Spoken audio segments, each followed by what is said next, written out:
Às vezes, o boletim, ele só é um mapa. O que o boletim é?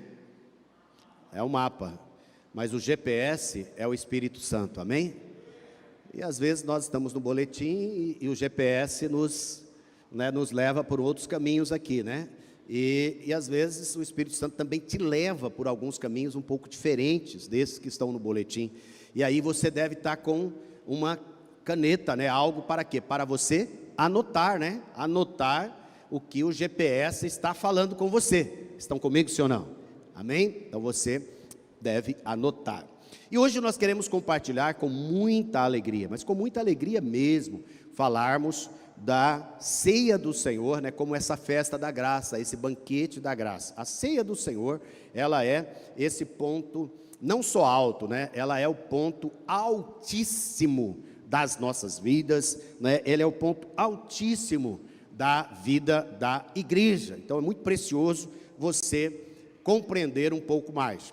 E eu quero, nós queremos, né, na verdade, com a graça de Deus, a cada período, não sei, de 2, 3 meses, trazemos uma palavra mais focada na ceia. Nós fazemos a ceia do Senhor cada mês, no primeiro domingo, né? E você que está conosco assistindo em casa, no seu trabalho, onde você estiver, né? Prepara aí os elementos para o final dessa reunião, você também participar conosco, né, da ceia, aonde você estiver aí.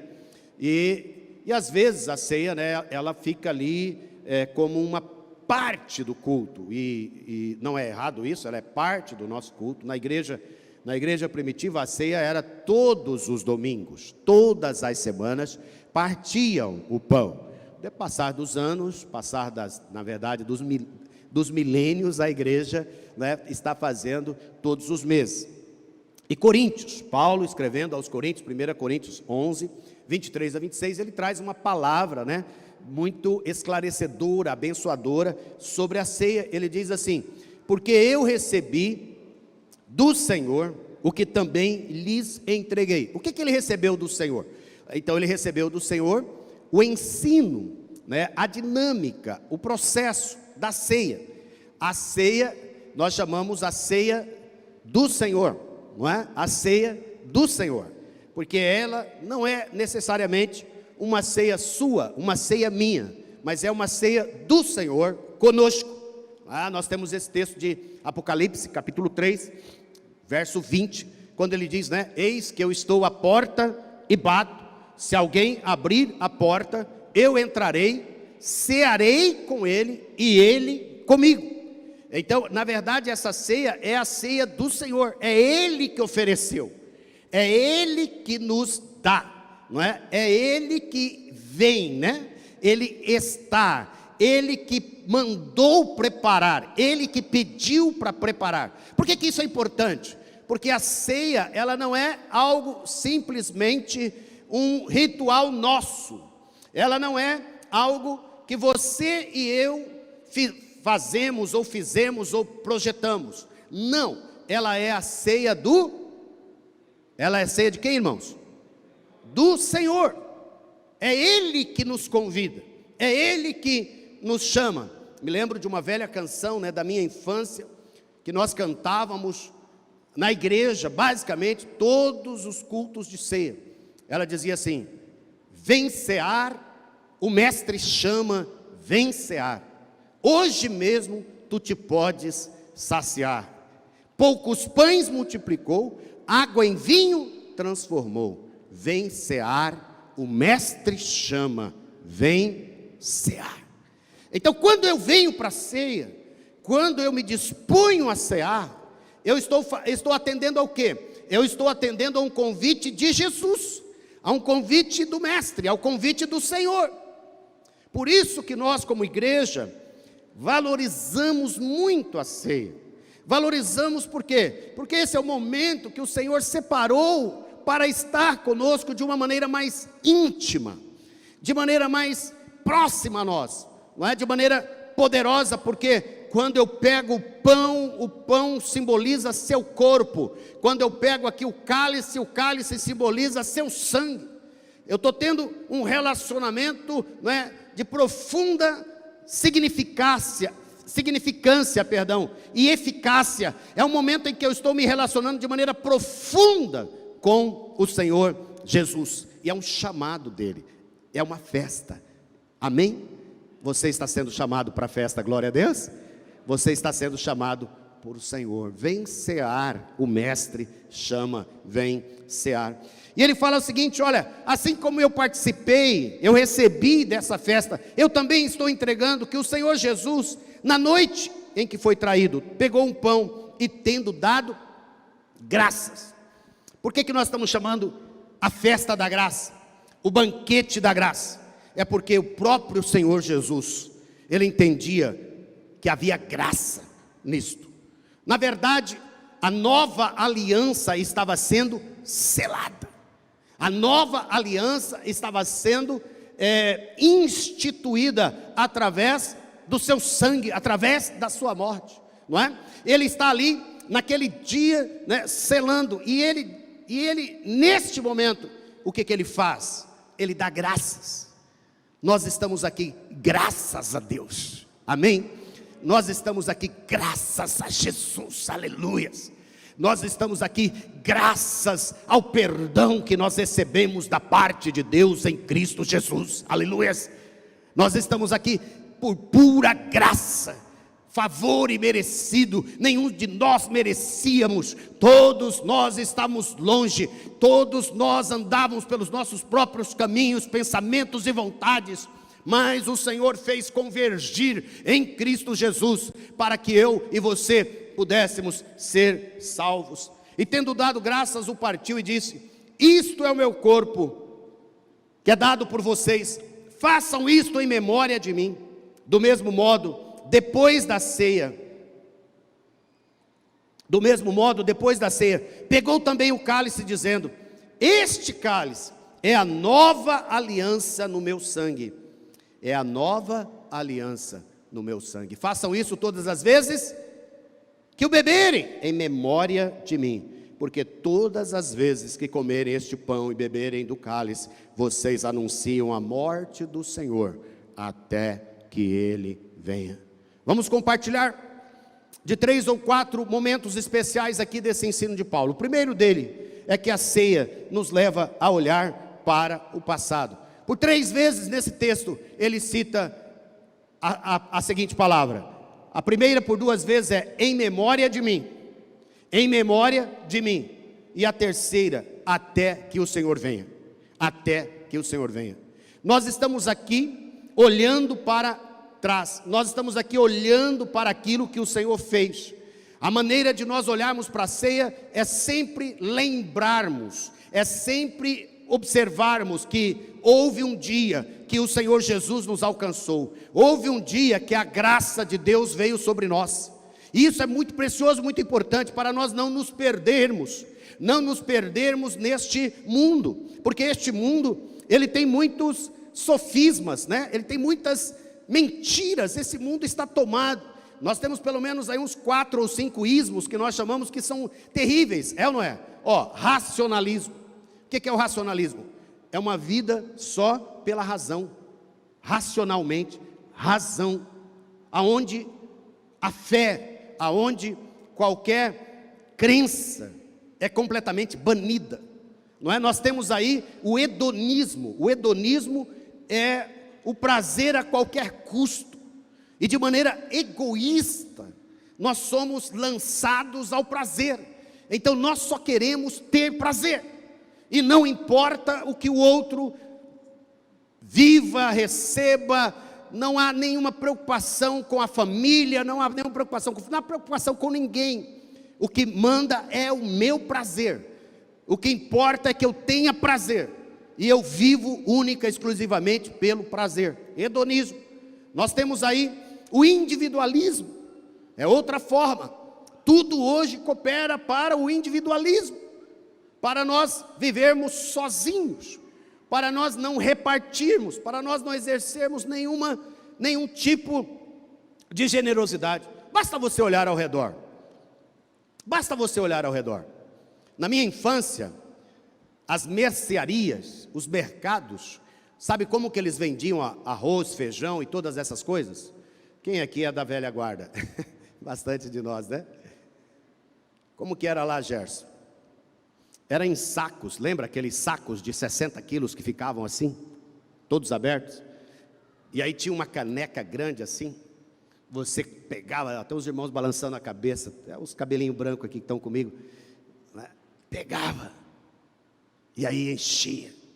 Lá em casa, como era, lá em casa nome de série, de filme, né? Éramos 11, então não pegava de caneca, já levava o saco inteiro, né? Lá em casa chegava, eram sacos de 60 quilos de arroz, essas coisas. Estávamos com minha esposa esses dias no mercado, e ela falou, você viu a quantidade de porções minúsculas? Hoje você vai no mercado, as porções são tudo desse tamaninho. Por quê? Porque o número de pessoas hoje que moram e vivem sozinhas, cresceu de forma assustadora. E aí você vai ver que tudo coopera para esse individualismo.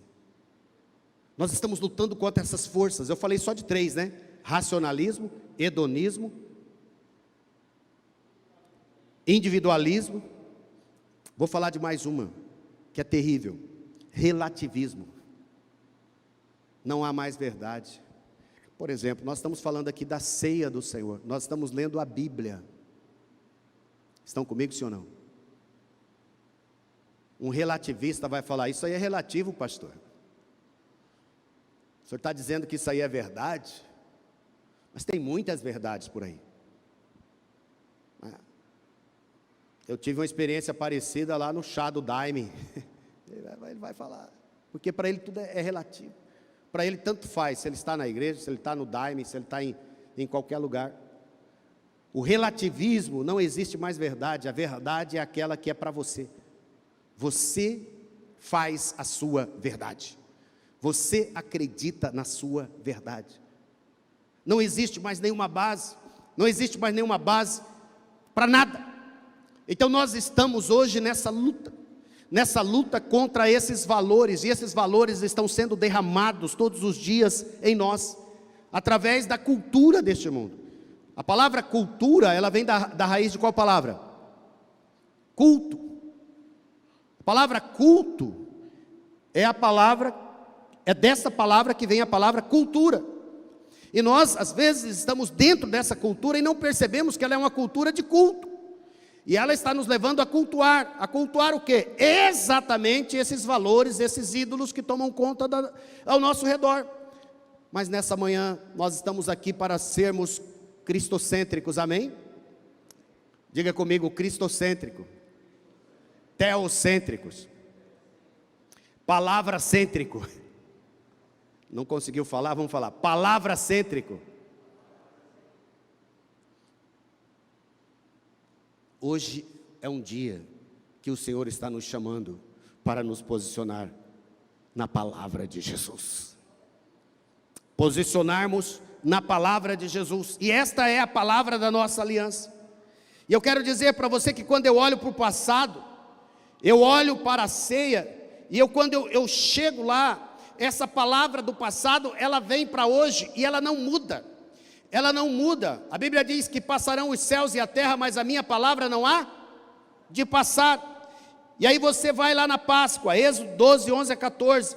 E assim que vocês devem comê-lo, já prontos para viajar, com as sandálias nos pés e cajado na mão, comam depressa. Esta é a Páscoa do Senhor. Porque naquela noite passarei pela terra do Egito, e matarei na terra do Egito todos os primogênitos, tanto das pessoas como dos animais. E executarei juízo sobre todos os deuses do Egito. Repita comigo, executarei juízo sobre todos os deuses do Egito. O Senhor não executa juízo sobre Israel. O Senhor não executa juízo sobre o povo dele. Hoje tem uma pregação dizendo que o Senhor está executando juízo sobre Israel, sobre o povo dele. Você é Israel de Deus, amém, meu amado? Somos Israel de Deus, amém, queridos? O sangue de Jesus está sobre nós, amém? É o mesmo sangue que foi passado nos umbrais das portas naquela noite na Páscoa lá no Egito. E a Bíblia diz que o juízo de Deus veio sobre os deuses do Egito. Os deuses deste mundo estão sobre juízo. Os deuses desse mundo estão sobre juízo. O racionalismo, o relativismo, o materialismo, que eu não falei dele aqui, é ou não é? O individualismo. Os deuses deste mundo estão sobre juízo. Mas aqueles que estão guardados pelo sangue do Cordeiro, estes estão protegidos, libertos, salvos por Cristo Jesus. Eu preciso trazer essa palavra para você, para que o medo não tome mais conta, né? Para que você não se sinta debaixo de maldição, para que você não fique aí, né, achando que você está sendo atacado, porque como as pessoas falam, deve ter pecado na sua vida, deve ter problema na sua vida, você está não sei o quê, isso é terrorismo, irmãos. Nós não vivemos debaixo disso. A Páscoa mostra e celebra exatamente isso, celebra que nós estamos debaixo de um sangue, e é o sangue do Cordeiro, o Cordeiro de Deus que tira o pecado do mundo. E é o Cordeiro de Deus que tirou o pecado da sua vida e da minha vida. Por isso hoje nós estamos aqui para celebrar a Páscoa. Nós estamos aqui para celebrarmos o banquete da graça. Sobre quem que era o juízo de Deus? Os deuses do Egito. É sobre isso que há juízo. Por isso que as estruturas deste mundo estão todas abaladas nesse tempo. É ou não é? Mas você não, você é rocha, amém? Você está na rocha, você está casa forte, casa de Israel.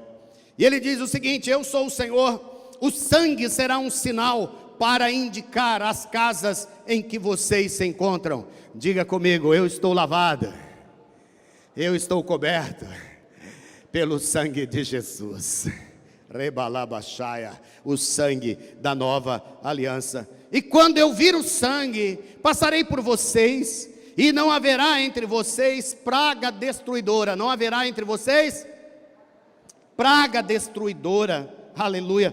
Quando eu ferir a terra do Egito, este dia lhe será por memorial. Lembra? Em memória. Este dia será por memorial, aleluias. E vocês celebrarão como, irmãos?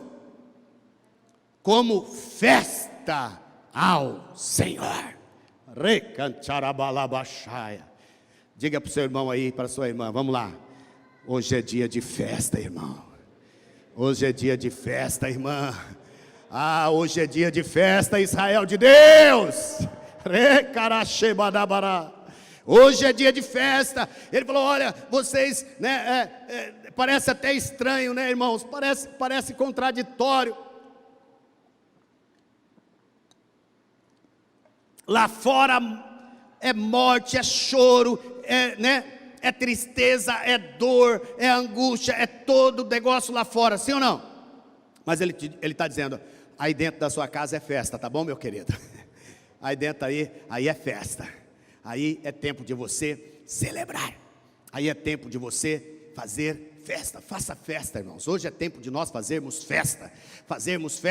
Só que tem um detalhe, né? Na nova aliança, essa festa ela não é mais restrita, tá me entendendo? Ela é aberta. Como que ela é aberta? Você pode chamar convidados para essa festa, amém?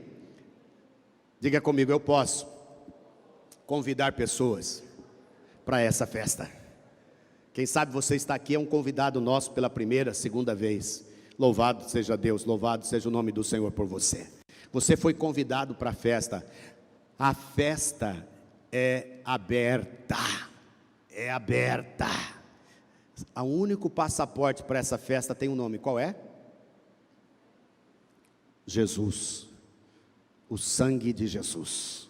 Basta eu receber a Jesus. Eu recebi Jesus. Eu recebi a festa. Chegou Jesus, chegou a festa. Nesses dias visitados pela graça, né, que nós terminamos nosso jejum, essa palavra tem ficado muito forte ao meu coração. Tem repercutido até hoje. Eu não sei, vários irmãos já devem ter conhecido um aplicativo cristão do Jerry, ele chamado The Chosen, os Escolhidos. Esse aplicativo tem uma série bíblica muito especial. O Jenkins é filho de um pastor que escreveu uma série muito conhecida de livros. A mais famoso dos títulos é Deixados para Trás. E o Jerry Jenkins, ele está fazendo isso, está na terceira temporada. Eu gostaria que você, se pudesse, né? Não precisa ter pressa, vai um por dia, porque já está na terceira, então lá deve ter uns 14, 16 episódios de encontros com Jesus, de pessoas que encontraram com Jesus e como as suas vidas foram mudadas. E eu tenho me deliciado com calma com cada um desses capítulos, cada encontro com Jesus, cada pessoa que encontrou com a graça de Deus. E sabe o que tem me chamado a atenção nesse aplicativo, nesta série do aplicativo? É que em todos os lugares que Jesus chega, a bênção chega, a cura chega, né? Ele chega na casa de Pedro, a sogra está doente, logo a sogra é curada. Estão entendendo? Ele chega na casa de uma pessoa que está sem provisão, e no dia seguinte, a sua lavoura cresce de maneira abundante. Ele chega no mar da Galileia, os pescadores falidos, quebrados, porque não pegavam peixe, endividados, e naquele dia, Jesus chega, ordena, e eles se tornam fartos e cheios a ponto dos seus barcos quase irem a pique de tanto pescado naquele dia. Aonde ele chega, as mesas são de banquetes enormes, com muita comida, refeição, com muita graça. O que eu quero dizer para você, meu amado, minha amada, nós estamos debaixo da graça, nós estamos debaixo do sangue de Jesus, aleluia. É tempo de nós festejarmos, é tempo de nós nos levantarmos, é tempo de nós nos posicionarmos em Deus, e irmos expulsando em nome de Jesus, todos os ladrões. Lembra João 10:10 que nós lemos aqui na introdução desse culto? Ele veio para roubar, ele veio para matar, ele veio para destruir. Eu, porém, vim para que tenham vida e tenham vida em abundância. E o tempo de Jesus era um tempo caótico, era um tempo que Israel estava debaixo de domínio romano. Israel era um povo escravo. Jesus veio e libertou aquele povo da escravidão, mas não só da escravidão dos romanos, ele libertou da escravidão do pecado. Você e eu não estamos debaixo de escravidão, de ditadura, ou de democracia, ou de autocracia, ou de qualquer sistema de governo. Nós estamos livres do pior de todos os domínios, que é o domínio de Satanás, e o domínio do diabo, e o domínio do pecado. Nós estamos livres pela graça de Deus, aleluias. E nós podemos celebrar a festa da graça, lembrando do passado, lembrando do Egito, lembrando do que Jesus fez, lembrando de que onde Ele chegou, a misericórdia, a bondade, o amor, a cura e a salvação chegou. Por isso a salvação chegou na sua casa, amém? E nós podemos, você pode fazer todo domingo a ceia na sua casa, você tem toda a liberdade de fazer, né? E como igreja nós fazemos uma vez por mês, e nos alegramos. Por isso hoje é o banquete da graça. Jesus está aqui, foi Ele que nos convidou, amém? Olhe para trás e aprenda com isso. E Ele fala, é como festa ao Senhor, de geração em geração, vocês celebrarão este dia, por estatuto perpétuo, celebrarão este dia. No passado, eu já participei de culto de ceia, irmãos, que era quase um culto fúnebre, Gerson. Você chegou a participar desse tipo de culto, né? Gerson está muitos anos como eu, e de uma raiz parecida, né? Você ia para a igreja para a ceia com medo, que você seria confrontado por Deus, pelos seus muitos pecados do mês, e você tinha que fazer uma lista desses pecados. E quando você entrava na igreja, você tinha que passar ali e ver se a lista, se você não estava naquele crivo da lista para você poder entrar. Era muito difícil. Uma compreensão errada do sacrifício de Cristo. Olhe para trás. Quando você olhar para trás, você vai ver que Jesus já levou sobre ele todos os seus e os meus pecados. Você não vem para a ceia porque você não tem pecado. Você vem para a ceia porque é ela que vai te dar a condição de você fugir do pecado. Amém? Cada vez que você se alimenta da ceia, cada vez que você atende o convite de Cristo, e cada vez que você senta na mesa com Cristo, estão me entendendo, sim ou não? Você sai de lá um pouco mais transformado, você sai de lá um pouco mais curado, você sai de lá um pouco mais convertido, você sai de lá um pouco mais mudado, você sai de lá para cada dia ter um alimento e uma vida nova. E aí você olha para o sacrifício de Cristo e fala assim: meu Deus do céu, eu sou constrangido por esse sacrifício, eu sou constrangido por tanto amor, eu sou constrangido por tanta graça, eu sou constrangido por tudo isso. Como que eu posso viver em desobediência ainda? Como que eu posso viver nessa prática horrível? O Senhor não me chamou para essa prática horrível, o Senhor me chamou para viver debaixo da graça, livre das amarras do diabo, livre das amarras do pecado. Amém? A ceia é alimento, a ceia é cura. E isso nós vamos ver ali, Jesus falando, né? Na cruz, nos remete à cruz, depois vendo Jesus que tudo já estava consumado. Ele vai dizer: tenho sede, e estava ali um vaso cheio de vinagre, dão a ele, né, o vinagre. E quando ele termina de tomar, ele diz: está consumado. Diga comigo: está consumado. E inclinando a cabeça, entregou o Espírito. Esta é a palavra. Está consumado na sua vida, está consumado na minha vida. Maravilhoso, queridos, é que a ceia fala que não foi num dia tranquilo, foi na noite em que ele foi, traído. Isso mostra o quê? Mostra o grande amor de Deus, que no meio das traições da vida, no meio das quebradeiras da vida, o Senhor Jesus está se entregando por você e por mim. E a Bíblia diz que onde abundou o pecado, superabundou a graça. É no meio dos desgraçados da vida é que a graça tem maior repercussão. Aqueles que se enchem de justiça própria, não é? Nesse aplicativo você vai ver, né, que ali está sempre presente os fariseus, né, cheios de justiça própria. A graça vem para eles? Vem. Jesus vai na sinagoga o tempo inteiro, Jesus vai no templo, mas Jesus é sempre escorraçado, Jesus é sempre banido do meio deles, com exceção de Nicodemos, que era o único que tinha sede por Deus. Mas a graça vem para todos, mas aqueles que vivem em maior desgraça valorizam muito mais a graça. Esse é o tempo da graça de Deus para a sua vida, amém?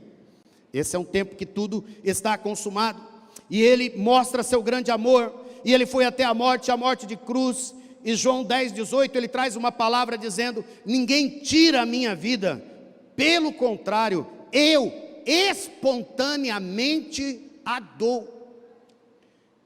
Ninguém tirou a vida de Jesus, não foi Judas que tirou a vida de Jesus, não foram os soldados, não foi Caifás, né? Não foi a omissão de Pilatos, queridos, não foi Ele que se entregou, por puro amor por você e por mim, por puro amor. Ele não morreu porque alguém o crucificou, Ele morreu porque Ele se entregou, amém, amados? E como a gente sabe disso? De maneira bem didática, a gente sabe por quê? Porque quando eles foram prendê-lo, lá no Getsemane, Pedro pegou a sua espada e tentou defender, sim ou não? E ele cortou a orelha de um dos soldados. Jesus pegou a orelha e colocou no lugar, e ele disse o quê? Se ele quisesse se poupar, se fosse para ser poupado, uma legião de anjos viria e daria cabo naquela encrencazinha, naquele dúzia de soldados que estavam ali, irmãos. Mas ele não veio para ser morto por alguém, ele veio como o Cordeiro de Deus que se entrega por você e por mim. É uma entrega espontânea, ele se deu, ele se doou. Aquilo ali só foram, a palavra é só coadjuvantes da entrega, porque na verdade o ator principal foi o Senhor Jesus. É ele que espontaneamente a dou. Ninguém tira a minha vida, pelo contrário, eu espontaneamente a dou, e tenho autoridade para entregá-la, também para reavê-la. Este mandado recebi do meu Pai. Romanos 8:5-8. Mas Deus prova o seu próprio amor para conosco pelo fato de Cristo ter morrido por nós quando ainda éramos pecadores. Olha só, é o fato de ele ter morrido por nós, não é de ele ter sido matado por nós. Compreendem isso, queridos? Eu quero que vocês nesse dia entendam a entrega de Jesus por você e por nós, para que essa festa, esse banquete da graça tenha muito mais sentido, tenha muito mais valor. Então a ceia não é um funeral, é um banquete da graça do Pai. Ele não foi para a cruz lamentando, ele vai como um rei que caminha para a coroação, por causa da alegria que lhe estava proposta. Jesus morreu sabendo que um dia ele poderia olhar para você e para mim e dizer: obrigado, Pai, porque o meu sangue, a minha morte gerou transformação, gerou mudança, e agora eu tenho um rebanho, um só rebanho, um só pastor, uma só fé, um só amor. E a ceia, além de nos levar a olhar para o passado, nos leva a olhar para dentro. 1 Coríntios 11:27 diz: por isso, aquele que comer o pão ou beber o cálice do Senhor indignamente, será réu do corpo e sangue do Senhor. O texto vai nos dizer que nós precisamos ter uma dignidade. Possivelmente, a nossa maior dignidade é a nossa consciência de indignidade. A nossa consciência de que tem a ver com Cristo.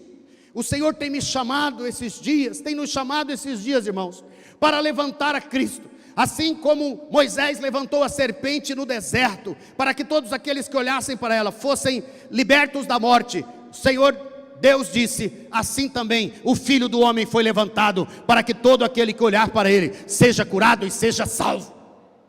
Nós queremos levantar a Cristo no meio das nossas vidas, levantar a Cristo no meio da igreja, é por Cristo, é para Cristo, é com Cristo, é para Cristo, é por Ele, é com Ele, é para Ele, é por Jesus. E aqui, quando você é chamado para ser digno, isso tem tudo a ver com a nossa indignidade, e é só Ele que nos faz digno, porque Ele é a graça e é o favor imerecido. Então não devemos deixar de participar da ceia por causa de nossos pecados, mas devemos participar, pois a ceia é a provisão e o poder de Deus para você e eu fugirmos do pecado. Momento de voltarmos para Deus, é uma metanoia, é um arrependimento, é mudança de mente. Por quê? Porque você e eu já fomos convidados para participar da festa. Você já conhece o dono da festa, quem é que chama? Você já conhece a Cristo. Cristo já se revelou a você. Você não só conhece o dono da festa, você tem as vestes próprias que Ele já te deu. Você é chegado ao anfitrião, você anda com Ele, você conhece a Ele, todos os dias se senta e conversa com Ele. Eu preciso dessa consciência, acreditar que Cristo morreu em meu lugar. Eu creio que o seu sangue é suficiente para o perdão dos meus pecados e curas de todas as doenças físicas e emocionais. Mas Ele foi transpassado por causa das nossas transgressões e esmagado por causa das nossas iniquidades, e o castigo que nos traz a paz estava sobre Ele, e pelas suas feridas nós fomos sarados. Isaías 53:5. Amém, meus amados? Em terceiro, nós devemos olhar ao redor. Nós somos um só corpo, nós somos um só povo, um só rebanho e um só pastor. Preciso estar ligado à igreja. Não posso me sentar sem antes perdoar e ser perdoado, antes de amar e ser amado. Pois quem come e bebe sem discernir o corpo, a igreja, o corpo de Cristo, come e bebe juízo para si mesmo. É a mesa de Jesus, é o banquete da graça. Ele não exclui a ninguém. A pergunta é: você tem se alimentado do Senhor? Você tem apetite pelas coisas de Deus? Você deseja comer e beber dele? nós precisamos ser cristocêntrico, teocêntrico, eclesiocêntrico, acabei de formar mais uma palavra, né? Nós precisamos ser pessoas ligadas a ser, não ao fazer. Muitos de nós achamos que estamos fazendo coisas para Deus, e como se isso tudo fosse o suficiente. Nós somos chamados a fazer, amém, amados? Mas antes de nós sermos chamados a fazer, nós somos chamados a ser. Eu gosto muito dessa frase, né? Nós somos seres humanos, nós não somos afazeres humanos. A maior parte das pessoas nos veem ou nos trata como força de trabalho para fazer as coisas. Mas o Senhor, Ele nos chama para sermos dEle, sermos humanos, para depois fazermos alguma coisa segundo o propósito daquilo que nós somos. Não se deixa ser levado por isso. Então participe com gratidão, com alegria, tempo de se banquetear, tempo de se alegrar e se alegrar com os nossos irmãos. Temos sofrido uma grande perseguição.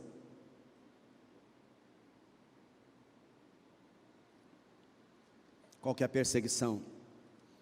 Uma profunda desvalorização da comunhão da igreja. Uma profunda desvalorização de estar com os irmãos, de conversar com os irmãos, de andar com os irmãos. Um ataque maligno assim, sem precedentes na história. É uma luta, irmãos. A gente tem ficado quase que, se a gente não tem muita graça de Deus, a gente vai ficando refém desse negócio, é ou não é? E a igreja luta de todo jeito para poder ser acolhedora, para ser abençoadora, para ser supridora, para amar, para cuidar. Mas mesmo assim, em todo o tempo, por mais que a igreja lute para ser isso, ela falha, né? Ela falha em visitar um enfermo quando está doente. Ela falha em prover alimento para alguém que está passando necessidade. É ou não é? Ela falha muitas vezes de ter uma palavra de fé e esperança no momento da dor. Por que ela falha? Porque ela é feita de gente, como você. Mas nós estamos vivendo uma geração muito frágil, é ou não é? Muito fragilizada, qualquer coisa desmonta a gente demais, irmãos. A chamada geração líquida, né? Ela não tem mais solidez, ela escorre, ela vaza para todo lado. Na minha infância, quando eu ia na igreja, eu tive o privilégio de ir na igreja desde os meus 3, 4 anos de idade. Então eu falo da igreja com muita propriedade, irmãos, porque tem aquela expressão, né? Eu sou rato de igreja que mora na igreja, né? Então eu fui criado na igreja. Se há alguém que poderia estar longe da igreja, sou eu, porque eu já sofri todas as mazelas que uma igreja pode causar em alguém, né? Mas eu me lembro que na minha infância, os diáconos que cuidavam da igreja, da portaria, chamavam diáconos. Quando a gente fazia qualquer coisinha assim, eles pegavam a gente, irmãos, e davam cascudo na gente. Os diáconos tratavam a gente com cascudo. O guri ficava até meio assim. E não tinha mimimi, não. Entendeu? E se fosse falar com o pai falava assim, ele fez pouco, ele só deu um, você merecia uns 3 cascudos, guri. Hoje, irmão, se a gente olha feio para o filho do irmão, pelo amor de Deus, o irmão já está saindo da igreja, já não quer mais vir na igreja, porque olhou feio para o meu filho, porque não sei o quê. Diácono pegava a gente pelo braço assim, vem cá, guri, levava lá no pai, irmão, seu filho está fazendo muita bagunça, fica com ele aí. E o pai falava, obrigado, irmão, meu filho realmente precisa de disciplina. Nós estamos numa geração, irmãos, que precisa muita graça de Deus, muita graça, e olha que a gente luta para ser gracioso o tempo todo. O tempo todo a gente está lutando para ser gracioso. Mas o inimigo tem roubado isso. E as pessoas saem da igreja feridas com a igreja. Saem da igreja falando mal da igreja. Saem da igreja falando mal. Eu fico pensando, ó Senhor, nos ajuda. Primeiro, nos ajuda a não causar mal. Esse é o primeiro pedido. O tempo todo, Senhor, nos ajuda a não causar mal a ninguém. O Senhor conhece nosso coração e sabe se há um desejo no nosso coração, é ser bênção para todas as pessoas. Todas as pessoas. Mas o Senhor também ajuda, Pai, o teu povo, Senhor, a nós sermos mais curados, a nós sermos um pouco mais fortalecidos, porque há um dia também que vem a própria disciplina do Senhor sobre nós. E aí quando vem a disciplina do Senhor sobre nós, nós, na maioria das vezes, somos derrotados nela. Ou quando o diabo nos ataca, nós não conseguimos ficar de pé. Mas eu quero te dizer nessa manhã, em nome de Jesus, vamos olhar ao redor, vamos amar o corpo de Cristo, amém? Vamos perdoar uns aos outros, amém, irmãos? Perdoa seus pastores, perdoa seus líderes, perdoa seus irmãos, perdoemo-nos uns aos outros, para que nós possamos avançar, para que nós possamos continuar sendo igreja do Senhor. E por último, olhando para o futuro. A festa da graça nos faz olhar para o futuro. A Bíblia diz aqui que anuncia a morte do Senhor até que Ele venha. É uma celebração da esperança. Nós não somos de maneira nenhuma presos à ideia que a história caminha para o caos. Nós estamos seguros em Cristo, amém, amados? Nosso fim é um fim lindo.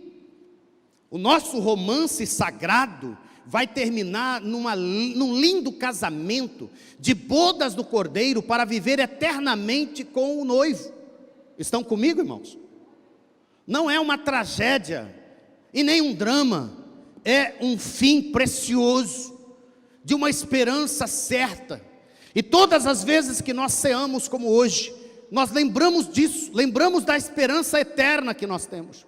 Por isso, esses nossos mimimis passageiros, a Bíblia diz que eles não se comparam com a glória que nos há de ser revelada. Ele fala que as aflições desse tempo presente não são para comparar com aquilo que o Senhor tem para nós. Que esse tempo, dos ataques, dos medos, dos distanciamentos e de todas essas desgraças que nós temos vivido, não podem comparar com aquilo que o Senhor tem para nós. Não podem, e nós precisamos olhar para lá, nós precisamos olhar para Cristo, nós precisamos olhar para cima e pregarmos a mensagem da fé e a esperança, e o Senhor Jesus virá outra vez aqui, e os sinais nos mostram que a sua volta se aproxima, e temos paz e segurança, e amamos a sua vinda, e a história caminha para essa confluência final e gloriosa, desse casamento com a volta de Jesus, Jesus com a sua igreja, e este será o maior acontecimento da história, e estamos com os nossos olhos para frente. Hebreus 13:14 nos lembra, de fato, não temos aqui cidade permanente, mas buscamos a que há de vir. Você pode buscar a melhor cidade para morar, com o melhor IDH, Índice de Desenvolvimento Humano. Você pode ir para a cidade de clima mais ameno que tiver, mas ela sempre será passageira, sempre será passageira. Por quê? Porque nós temos uma cidade que é permanente, que está no céu. Olha só, em Filipenses 3:20 e 21, pois a nossa pátria está nos céus, de onde também aguardamos o Salvador, o Senhor Jesus Cristo, o qual transformará o nosso corpo de humilhação para ser igual ao corpo de Jesus, ao corpo da sua glória, segundo a eficácia do poder que Ele tem de até subordinar a si todas as coisas. Por isso que Paulo expressa esta verdade de maneira muito poderosa aos Coríntios, 2 Coríntios 5:2, e por isso, neste tabernáculo gememos, desejando muito ser revestido da nova habitação celestial. Diga comigo, ser revestido da nova habitação celestial. E sabe o que é lindo? De fato, nós sabemos, e na linguagem de hoje eu acho bonito isso, de fato nós sabemos que quando for destruída esta barraca, eu gostei porque em décadas atrás, Mira e eu fizemos algumas férias em barracas. Até hoje temos a barraca guardada. Faz tempo que não a usamos. Nós estamos precisando usar.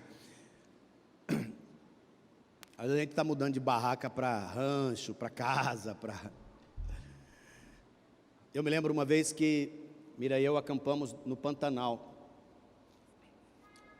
Nosso amigo nos levou para baixo de Cáceres, por uns 30 minutos de barco, numa praia, num camping. Só que era um camping assim, sem ninguém, né? Só nós lá. E nós ficamos lá.